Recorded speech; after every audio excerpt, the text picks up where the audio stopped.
Hello everyone, how are we doing today? Adam here from 3 Count Radio, and here I have a returning guest, a returning of the guiding light. Yes, it's Isaiah Quinn. How are we doing today? I'm very well, Adam. I'm honoured to be invited on again. May I ask, have you had many returning guests? Um, Off the top of my head, one. Well, that's not good enough. I wanted to be the first. So that's upset me. I sincerely apologize from the bottom of my heart. I believe it when I see it. You might be happy to know that it was the young Grey as well. Why would that make me happy? No thanks. Yeah, no, I'm doing all right, mate. Are you okay? I am fantastic. Being a bit good. Up and down recently, but we're on the up now, so we're doing well. That's all that matters. On the up. Now, just one question at the moment. Are you happy because you've recently transitioned into a managerial role in the world of professional wrestling? And I just wanted to know, are you happy at the moment? I am happy. Yeah, I am happy. I've seen a lot of TikToks asking that question recently. Are you happy? Does make you think, doesn't it? Yes, I am. What can I say? I mean, I think the transition was difficult to start with. Yeah, I think it took me a while to kind of let go of the kind of physical aspect of wrestling, but I think I'm enjoying it more now than I ever have. I think I'm more relaxed. Yeah, I think I'm more relaxed. I don't fret as much.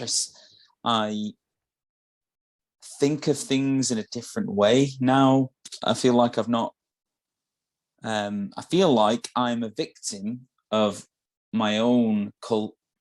Like I feel like my mind's been opened, and I can see things better, just like the guiding light, and how he gets his followers. But yeah, I am feeling happy. Good. And you know what? I'm glad.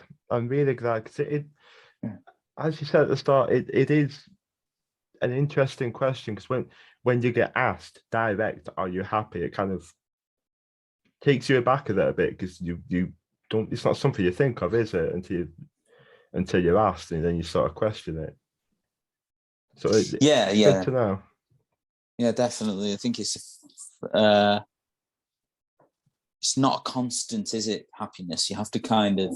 Sometimes you're not happy, and that's all right. It's not great, but that sort of stuff happens. But yes, at the moment, I am happy. I'm glad. I'm really glad. Good. Does your current role make you make you look at wrestling in a different light, from a different angle? Yeah, definitely. I think so. There's definitely like a double-edged way to answer this, because I think from a commentary, there's a commentary answer, and then there's a managerial kind of answer. And I think from the commentary perspective, you look at a match differently when you're calling it. And I think you notice things. You maybe notice like, okay, could have done with a bit more time to have described this, or, you know what I mean? Or maybe this moment could have been longer. And you can look at it in a critical way, differently to as if you were a wrestler. But it also makes you, it's a different art to know when to come up and come down, I think, commentary. And it's still something I'm getting to grips with. I think at the minute, I'm very much just like, start here, and then it's like shouty, and then I never come back down. And I think there are moments where I do need to come back down. Sort of, I think that just kind of comes with more experience and more time.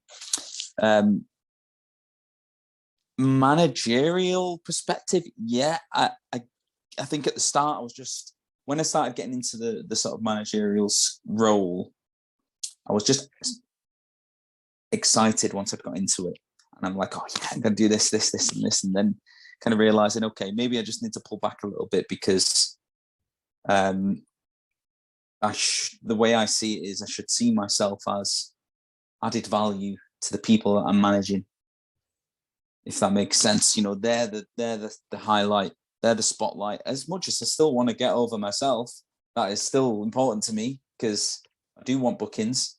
Us. But it does make you think of things like, right, okay, what can I do to support the growth of the people that I'm managing, if that makes sense. But then even like outside of all of that, you know, wrestling, I see it in a different way, in that I just said before, not stressed anymore. And I do think like the pandemic has had that, you know, has contributed to that. Yeah, just sort of take everything in my stride. Yeah, try not to get caught up in too much of the sort of toxicity and, you know, negativity that sometimes you can find in places. So yeah, that's how I would say I view it. Yeah, and in terms of getting over, like wanting to get over yourself, I mean, if you're not over, then what do you add in that? You know, do you know what I mean? Like, you need to be a certain level of over in order to add something Yeah, to who you're managing.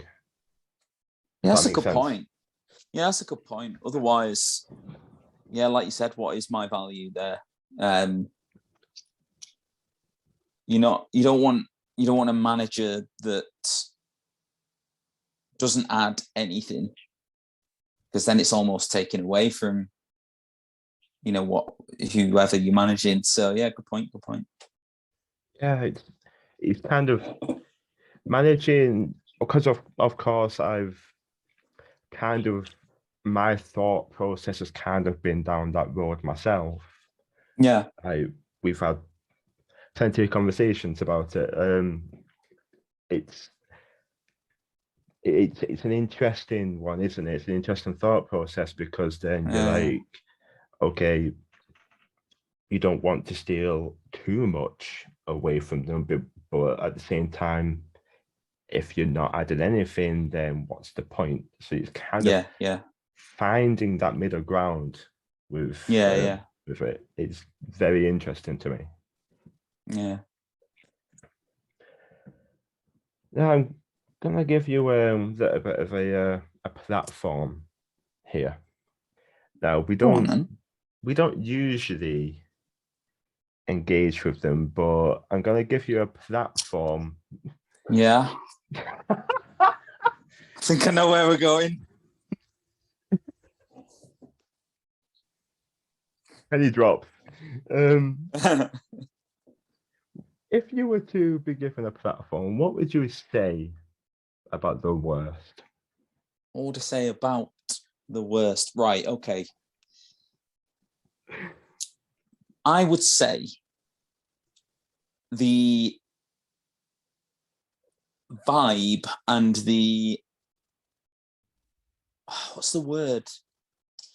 Like, yeah, vibe, aura that Lex, Vinnick, and Gorgon give off, for me, I think it's just gold. I think they're very, very willing, and, you know, very able to sort of do really good promos and have really good wrestling ability as well. A lot of potential. Like, there's not many teams at the stage that they're at that are as accomplished as they are, especially on the mic. And that I'm not just saying that because I manage them at LWF. When they did their promo LWF when Danny Hope and Joey Hayes had an open challenge, it was perfect. It was just the right level of what can we swear on this, Adam, or is this PG? Good where. We could swear, the right level of shithousery, wasn't it? It was like proper cartoon bad guys, and I think that's great. I think wrestling needs that, and that's not cartoon bad guys is not a bad thing in wrestling. Definitely need more of that sort of stuff, and that's not to say that they are cartoonish in the ring. They are very capable, very capable. Yeah. No, cartoon bad guys definitely isn't an insult. I think wrestling in general, no matter the stage or platform, I think wrestling in general needs more people willing to make a fool of themselves and willing to have fun and not try not to take themselves too seriously is what I'm trying to say. And yeah. It's just, as you say, it's gold. It simply is. And on the mic, anyone at the moment, coming up, breaking through, training, next Fennick and Gorgon, the two people you'd look up to as the on the mic, just.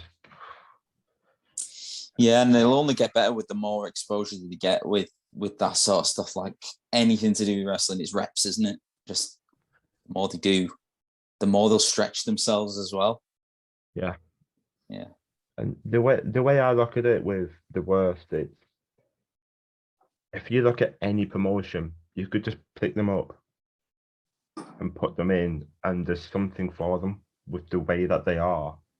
They're willing. They are so willing. Yeah. Yeah, definitely. I think they're I think that you could, as a promoter, just sort of be like, okay, I want to bring the worst in for this, and it might be just a one angle thing that the promoters initially got in the head, but you're guaranteed as soon as you see them, you're going to want to think of other ways you can utilize them. Yeah, 100%. And they captivate, whether good guy, bad guy, no matter what, they're captivating. And good guy, you want to get behind them. Bad guy, you laugh, and you can't take them.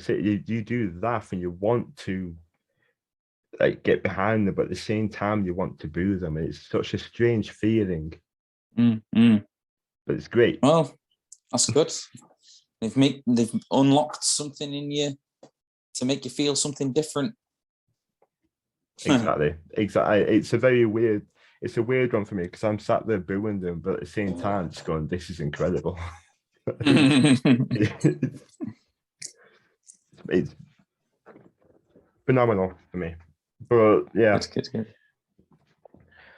But yeah, kind of transitioning from one to another, and I want to get your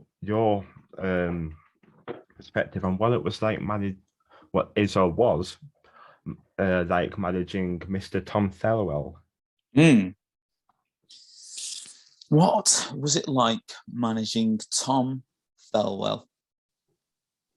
Now, Adam, due to an ongoing legal dispute, I'm not at liberty to say much about Tom Thelwell. I can talk about the past and facts as to what has happened, but I can't really give forward any opinion through fear that it may jeopardize the civil battle that we've got going on at the minute. Tom Thelwell at Catch Pro Wrestling couldn't buy a win. until he met me, and under my tutelage, he won the Catch Enigma series and the Catch Weight Championship, the title. And I taught the lad. I mean, I guess this is a fact. I taught the lad everything he knows. Taught him everything he knows, and he decided he wanted to go on his own way, and that has brought our contract into disrepute. He is now with a vehicular stable with Danny Proper. I will not name the type of vehicle that they are involved in.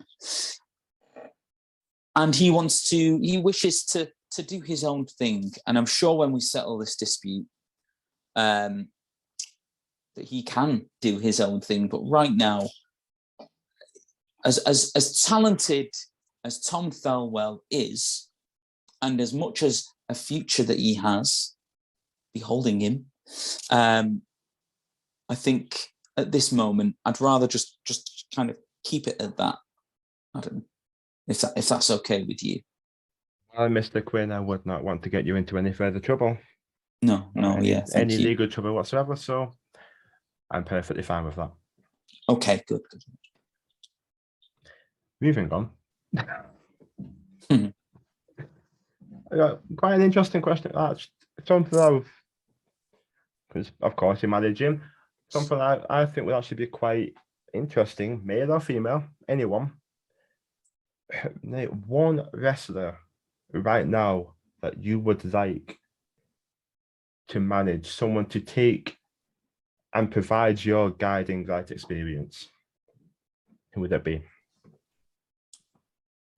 Let me have to think about this. You might have to do some editing here because there's a two-pronged attack here. There's people that I'd like to manage to learn things off myself, and then there's people that my guiding light, I think, could maybe support. That's interesting. I'd love to work with Charles Crowley. Yes. Because he's got a monster background in entertainment. And I just feel like that's what wrestling is. I think there's a lot to learn from that. And he's got such a, he's Mr. Charisma, isn't he? He's got everything. I would really love to, hey, he can manage me. How would that work? He's a wrestler that manages me being a manager. Would that work? We'd make it work. We'd make it work. Find a way to make it work. We'll make it work. Yeah. Who else? There's loads of other people. There's people I'm big fans of that don't really need a mouthpiece. 2-Bit. I cannot speak highly of him enough because, and then more so since I've retired, going round to him, asking him about what his intentions are for when I'm on commentary. He is so giving, and more wrestlers need to be like that.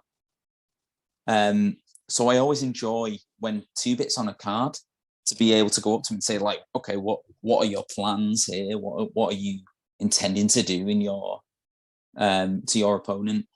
And I think, and he gives me a lot, of ammunition. So 2-Bit's one. There's a lot of new guys coming through. I'd love to have a shot at. I took a LWF training session for promos a few weeks ago now. There's a couple of guys in there that really had some good mouth skills. Oh, that's good promos. Edit. There you go. I don't know anyone else. I don't know. There's loads I'd love to work with. Just recently worked with Lana, Austin, and Rob Drake at North, and that was real fun. We always talk a lot about what we could do. So fingers crossed we get to work together a little bit more, because that was a nice little surprise. That, yeah. There's nothing really anyone needs to say about Lana, but I'm always still extremely happy when people still hype her up because of how damn good she truly is. But Rob, I'm excited. I'm Yeah, man. excited with Rob. Yeah, I think for any promoter who listens to this, jump on it now. Jump on Rob Drake now before you just become part of the bandwagon. Exactly. Yeah. He's definitely got a great look, great ability. In terms of Lana, just improves all the time, doesn't she? She's already a bloody pillar of Brit Rest. And can we just appreciate her Twitter game at the minute? Oh my god! Bloody hell, top class! Like, oh my god, it's incessant. I tweeted saying she's the gift that keeps on giving, and she is. She truly is the gift that keeps on giving. Yeah, and to the point where it's almost frustrating. Just you can't go an hour scrolling without seeing like 20 of her tweets with doctored images of brilliant stuff. Trying to sit down. Yeah, there's a big thing about how she can't sit down properly, isn't there? Yeah, truly fantastic. I'm not big on Twitter myself. I'm not on it all the time. There'll be spouts where I'm off it and spouts where I'm on it. But I can't. That's one thing that I get me on Twitter is her Twitter game right now. Yeah. Fantastic. But in terms of what you said about Rob, yeah, like I couldn't put it better myself. Like, because I go a lot. If my fans haven't already noticed, I go to RWF a lot. And him bursting in onto the scene, it's just it's fresh. I think that in wrestling is huge. It's fresh, and he's got, from what I'm looking at the moment, yeah, you can just that straight to the top. Yeah. Fantastic. Yeah, agree. Yeah, I liked a few of those answers there. A few decent answers, and a bit of a faux pas with the mouth skills, but yeah. Hey, got to have good math skills in wrestling. God, everything's just an innuendo in wrestling, isn't it? God, yeah. God bless us. Yeah. No, yeah. Well, yeah. No, I don't think I'd take it any thing. No. What? Have it any other way. Yes.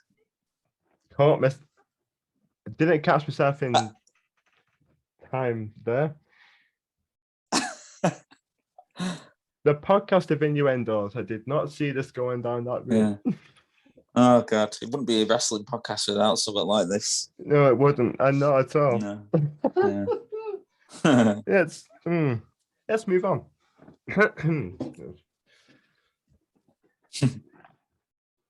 Literally and figuratively, actually, moving on.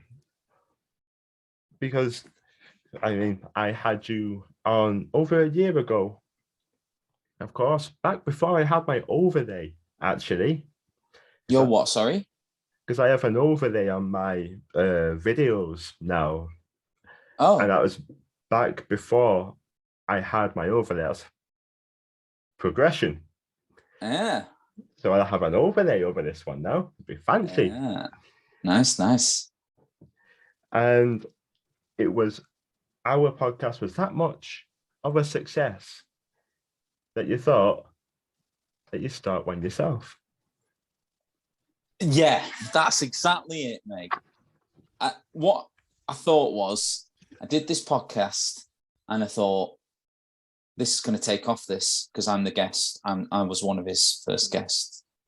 And I thought, absolutely no way am I letting Adam Barker monopolize Northwest podcasts for wrestling. So I thought I'm going to steal his listeners away from him. That's why I started it. That is why I started Guiding Light Radio. Tell you what, I knew it. I had you pegged from the start. You're bloody lucky that I've come on here.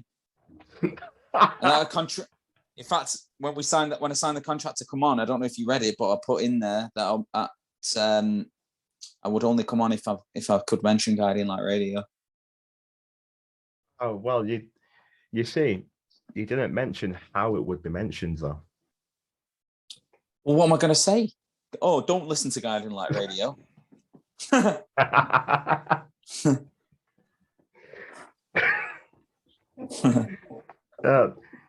In all fairness, it's in terms of podcasting a breath of fresh air because it's. Oh, thank you. Truly, it is. I haven't gotten around to listening to every single one because why? Time. Have you listened? Right. Have you listened to any of all of mine? I've listened. Yes. Yes. The ones I've listened Sue to. me. Yeah. If I could afford a lawyer. The ones I've listened to have been fantastic because it's something completely different. But I'm offering something completely different to you. You're offering something completely different to me. Yeah. Some of the questions you ask are different, to say the least, in a phenomenal way. Just out of curiosity, very simple question. What was the thought process behind it? That isn't a simple question, I think, when you start delving into my head. I think I've just become since retiring, I've wanted to kind of stretch myself a little bit more. And I'm not one for making goals and bucket lists and stuff like that. Someone said to me recently, which is I do agree with in a way, that the bucket lists and things can be quite toxic and harmful if you don't achieve them goals, because unless you're of the mindset of how you can improve and stuff like that, sometimes it can be a bit demoralizing. I just thought, you know what, I'm going to try doing a podcast, and I thought, but how can I make my podcast a little bit different? Because I don't fancy myself as like asking the serious questions. Do you know what I mean? As much as I would love for someone to be able to open up to me, like, I don't fancy myself as the bloody Parkinson of podcasts. That might be a dated reference for some people who listen to this. I'm not asking them hard-hitting, life-affirming questions. So what would I do? Well, I do the opposite, because that's kind of who I am. Like, Guiding Light can be a little bit idiotic at sometimes. So let's keep it wrestling themed, but let's ask some weird questions to get there. I love Alan Partridge, if it's not obvious. I love The Office, Ricky Gervais, if it's not obvious. And I use that as a kind of as an outlet to kind of just make it a little bit different, really. Yes. Alan Partridge, I will be perfectly honest with you. That's exactly the first place I went. Yeah. That's exactly where I went. As soon as I heard it, it was like, aha! Yeah, yeah. It's just gold. It's exactly where I went when I heard it. I was like, that's pure Partridge right there. Yeah. Just trying to put my own kind of spin on things, still keep it wrestling related. Yeah. I did have the idea of doing an episode a month. So the idea would have been I wanted to get 12 episodes done for the year. And I've done 13 already. So, very happy with that. I will be bringing it back at some point.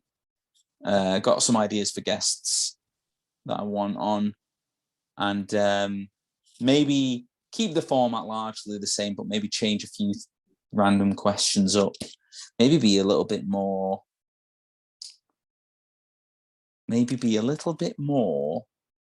cutting with my questions. Cutting edge.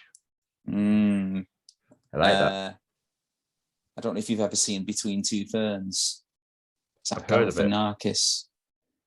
Yeah. He has some pretty edgy questions, but in a funny way. Yeah. So I was just trying to think about that in that light.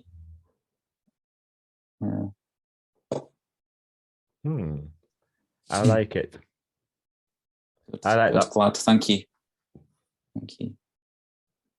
I mean, it's in terms of podcasting, you get a lot that are kind of, I'm not gonna say similar, but you know what I mean, like question, answer, and similar formats. That's why I like to try. I try myself to try and make something different, but I know I've got a niche of, the British wrestling scene, like Northwest wrestling scene. I have a little bit of a niche in that department that I've had quite a few firsts, which for a podcast, it's huge. That's really good.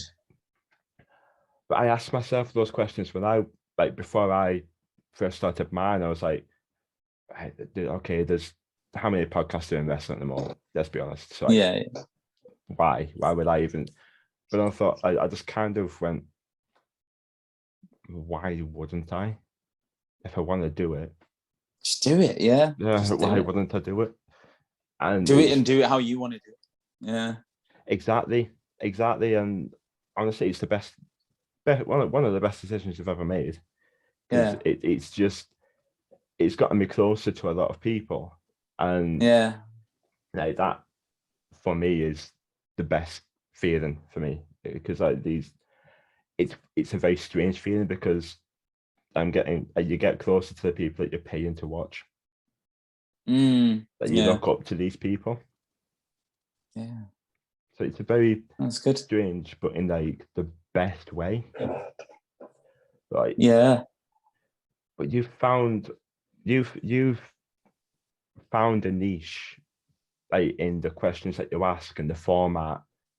And one of the things that I do love is the British style of humor of, you like ask a question or something and you'd be like, yeah. And it's just dead air. It's just that awkward tension of humor. Yeah. And it's fantastic. I think there's two reasons that happens. It happens either for me, like you said, to create that awkward humor, or I'm reading my notes to find out what I'm doing next. And if it comes across as humor, then good. Yeah. The thing is with that, you're audio, aren't you? Just audio, yeah. If I'm trying to read my notes, it's so obvious. Trying to make it so casual, like. It's a very difficult thing for video. Hey, don't worry. Make it your little bit. Yeah. Have them on the screen. Have the questions on the screen. Cross them off with like the paint app or whatever. Yeah. It's like, yeah. Oh, Yeah. that would be incredible. Tempted, you know. Do it. Just put it over my guest thing. Just like, Yeah.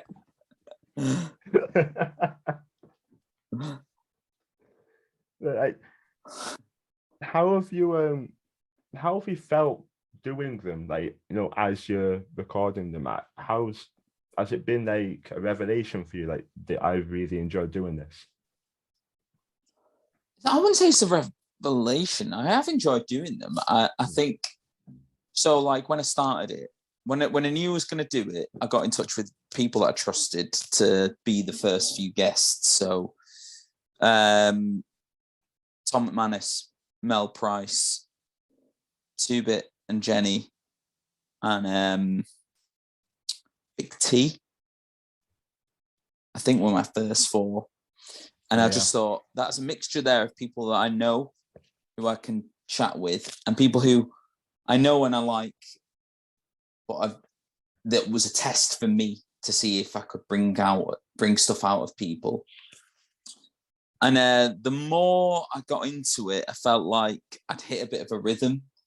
And some, not that any of them were hard at all. Some were easier than others. Some were, easier to talk to than not. No, that sounds bad. Some were. I felt like I'd hit my stride more than with others. I don't know why. I know what you mean with that one. I know what you mean. Yeah. I don't know why. So I think what my next kind of stretch is for this is I don't want to, because I know, with the exception maybe of Priscilla, I knew everyone. I kind of knew everyone that I was doing the podcast with for the most part. Maybe Harley Hudson. So I do want to kind of have a mixture of people that I know and then bring in some people that I don't necessarily know and just, push myself to see if we can, how that'll work. Yeah. The first one that I did where I didn't know this person was Amber Joe, and she asked to come on. Oh yeah. And I hadn't seen her work. I didn't really know. So I was very anxious going into it because I was like, oh, I don't know this person. Yeah. It brings up a bit more anxiety because at least with people you know them, so you're a bit more relaxed. There's a bit more chemistry there. But it went perfectly. Great. She was amazing to talk to. Fantastic to talk to. So I get that. I get that when the vibe, it's a bit of a mental thing as well. Like trying to push yourself in terms of bringing things out of them when you don't know them. So it can be a bit difficult. Yeah, and I think that was me flaking. When I decided to do this podcast, I was flaking out because I thought, if I do a serious kind of podcast, I feel like I'm going to have to do a lot more research on the guests that I've got. Whereas by not doing it too seriously, I don't really have to put in that much effort because it doesn't it sounds so bad. It's like I don't care. I don't care about your career sort of thing. But like I don't it's not a bad thing for my character to make mistakes if I've not got things right. Do you know what I mean? So yeah. I feel like if it was a serious podcast and I was like, how was your time here? And they never wrestled there, I'd look like an idiot. Do you know what I mean? Like, and I'd probably feel pretty embarrassed about it. But by me just asking silly questions, I find out about them as well. Yeah. Yeah, I've done that a few times. Been a few cock-ups here and there for me. One was like, I had Casey Owens on, and I was like, okay, she's not in the Queen Bees anymore. She's in the She Wolves. Queen Bees was Future Shock back in 2017-18. Don't say them. Don't say them. Don't say them. Hey, look, this is Casey Owens and the Queen Bees. I was like, No. instant Straight in the away. intro. I was like, she Oh was yeah. happy with it. Like she said, like because that was back when I knew her. Okay, yeah. 'Cause I don't frequent TNT. I've only been once. Okay, yeah. So that's back when I knew her. So with connection. I've I said Scotty Rock's real name. Oh mate, I've I done had that. I did that on to, Sunday at Catch. I had to edit that one out. So it's like an instant. Yeah. It was just straight up in the intro. I was like, Yeah, I mean, that is a big thing for me as well. Like, I mean, a couple of group chats where now I try my best. Just I will just say I won't call them the real name. I won't do it anymore. Like, because I'll get into the habit of doing it, and then it'll be a problem when it's like a promo or a show or something. So, yeah, I feel you there, man. We're human. where is human? I'm not. Well, I'm not. I'm above that. But yeah, you're human, so you make mistakes, mate. Don't worry about it. I'm a mere human. You are but a god. There you go. He knows it. He knows the shtick.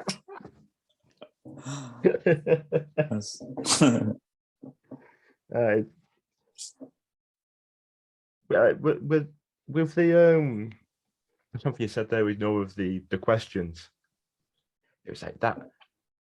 That's something that's kind of just come with me now. Yeah. And I no matter who it is, the questions will differ between each person, of course. Yeah. Good. They have to. But I can kind of feel a vibe of like this person's done this. I'll research them, look at them all. They did this, and this. But the questions just kind of flow with me. I kind of get into that really flow good now. And it's one of those things, where you're at work and you're new. But then after a certain point, you just yes, kind of like that. So good. That's good. I'm happy with it. It's rough at the start, but it's one of the parts that I actually enjoy about this. Like thinking about, I can say this. Or some of them a bit more straightforward because the podcast dictates that. Some of them a bit more out the box because the podcast dictates them to be a bit more out the box. Yeah. That's good though. That's good. You got the that you're comfortable with that. Like sometimes, I'm a stickler for a structure. So mine stayed the same throughout because I get scared.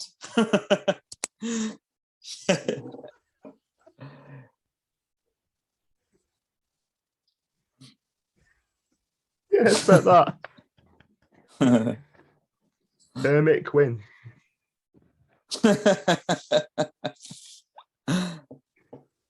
Now, put you on the spot a little bit here because you like to put your guests on the spot on your show. So I'm gonna put you on the spot a little bit here. Go on. Who was your favorite guest on your show? Right. Right. Okay. I try to think of the ones that I've done. Do you know who I thought? It was. I'm probably gonna say my last one with Kelly. Really? Because Kelly's a very fun interview. Yeah, I didn't know what to expect going in. I mean, I know Kelly a bit, but and we started off good, and then we just kind of went off the rails a bit, and I enjoyed it the most when we were just talking about bread and a baguette shop, and I had a lot of fun with that one. Tom, I always love working with Tom, like in any capacity. It's just so funny. We've done loads of stupid skits together as well, like comedy sort of stuff that we put on our Facebook, and that was one of my that could have been the first one that I'd done. Yeah, and he's such a good laugh. Yeah, so maybe them two, I would say. Ellie is, well, in the podcast that I did with her, it was so easy and so fun, and it was Yeah. her first ever one, so she was nervous, like really nervous. Oh, yeah. But like as soon as you get into it, it's so fun and just so relaxed and chill. And yeah, she's a really good interview, Kelly.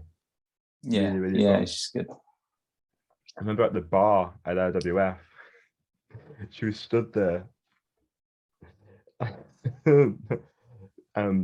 Well, should I say Bob Costin was next to her.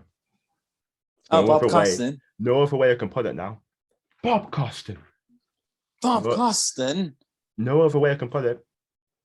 And I was asking for dart foods, strong bar dart foods. And she just looked, and she was behind the bar, and Bob was there, and she just looked to him. What? What? Completely just spaced out. And Bob just got the drink and she went, "Oh, okay. There you go. He's got it." And some guy behind me was like, 2 Diet Cokes, please. And she went, 2 hot dogs. I love her. I absolutely love Kelly. I'm exposing her a bit here, but yeah, I love Kelly. She's just herself, and yeah, that's who you want. That's exactly who you want. Someone who doesn't give a shit. She's just unapologetically herself. She doesn't give a shit, mate. Bloody hell. Take some pride in yourself, Kelly. I love her. Love her. I absolutely love her. It's fantastic. Good. And yeah, and that's where I completely lose track. There we go. Well done, Adam. It's your podcast. You can literally edit this. Yeah, but then it can kind of look a bit too janky, can't it? If you edit it too much, it can kind of look a bit janky, can't it? I'm going to move slightly to the left so that now, if you do edit it, it just looks dodgy. You bastard.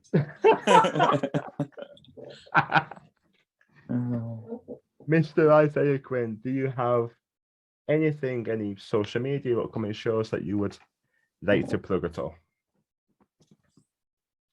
Oh, yeah, but my phone is there. Right. Okay. What have we got coming up? So first of all, you can find me on Twitter, Instagram, and Facebook at Guiding Light IQ. If you go on the Twitter, there's a link tree. And that's the place where you can find YouTube with all my videos.